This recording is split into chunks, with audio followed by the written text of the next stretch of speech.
જામનગરમાં બાલા હનુમાન મંદિરે હરેલા યાત્રાનું આગમન।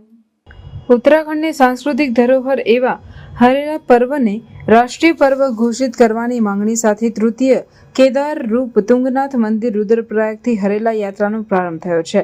10 ઓગસ્ટથી પ્રારંભ થયેલી આ યાત્રા આજે જામનગર આવી પહોંચી હતી। રુદ્રાક્ષના નાનકડા વૃક્ષ સાથેની આ યાત્રા જામનગરના વિશ્વ વિખ્યાત બાલા હનુમાનજી મંદિરે પહોંચી હતી। બાલા હનુમાન મંદિરના ટ્રસ્ટીઓ સહિત દ્વારા આ યાત્રાનું સ્વાગત કરી પૂજન અર્ચન કરાયું। આ તકે ઉત્તરાખંડ રુદ્રપ્રયાગથી તૃતીય કેદારથી તુંગનાથ મહાદેવ મઠ પ્રતિનિધિ અને મઠના મુખ્ય પૂજારી અભિષેક મેઠવાણી, આંતરરાષ્ટ્રીય હિન્દુ સભા ગુજરાત પ્રદેશ અધ્યક્ષ વિશાલભાઈ ત્યાગી, બાલા હનુમાન સંકીર્તન મંદિર ટ્રસ્ટના પ્રમુખ જીતુભાઈ લાલ, ટ્રસ્ટીઓ કિરીટભાઈ ભદ્રા, પાર્થભાઈ પંડ્યા, લંડનથી પ્રદીપભાઈ ધામેચા સહિતના અગ્રણીઓ ઉપસ્થિત રહ્યા હતા અને રુદ્રાક્ષના વૃક્ષનું પૂજન કર્યું હતું।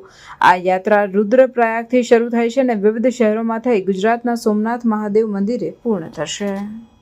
ઉત્તરાખંડથી હરેલા યાત્રા લઈ અને ત્યાં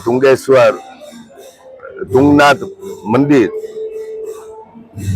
એટલે કે તૃતીય કેદારનાથ મંદિરમાંથી એમના મહંતશ્રી અને વિશાલભાઈ ત્યાગી એ 9 તારીખે આ હરેલા યાત્રા દેશમાં અનેક સ્થળોએ 108 જેટલા શિવ મંદિરે થઈ અને સોમનાથમાં જ્યારે આવતીકાલે હરેલા યાત્રાનું પૂર્ણ વિરામ થવાનું છે ત્યારે રુદ્રાક્ષના વૃક્ષને લઈને એની સ્થાપના કરવાના છે। ત્યારે આજે આ છોટી કાશી બાલા હનુમાન મંદિર છેલ્લા 60 વર્ષથી અખંડ રામધૂન ચાલે છે। ત્યાં આ વૃક્ષને દર્શન અર્થે લઈ આવ્યા હતા। એમનું અમે સ્વાગત કર્યું, પૂજન કર્યું અને એમની જે મનોકામના છે, એમની જે ઈચ્છા છે એ દેશ હિત માટે છે, પ્રકૃતિને બચાવવાની છે। સર્વે લોકો પોતાના ઘરે અથવા એમના દ્વારા એક વૃક્ષ દેશમાં વાવે તો દેશની પ્રકૃતિને બચાવી શકાય, પ્રદૂષણ મુક્ત કરી શકાય અને ભાવિ પેઢી માટે પણ એ ખૂબ જરૂરી છે।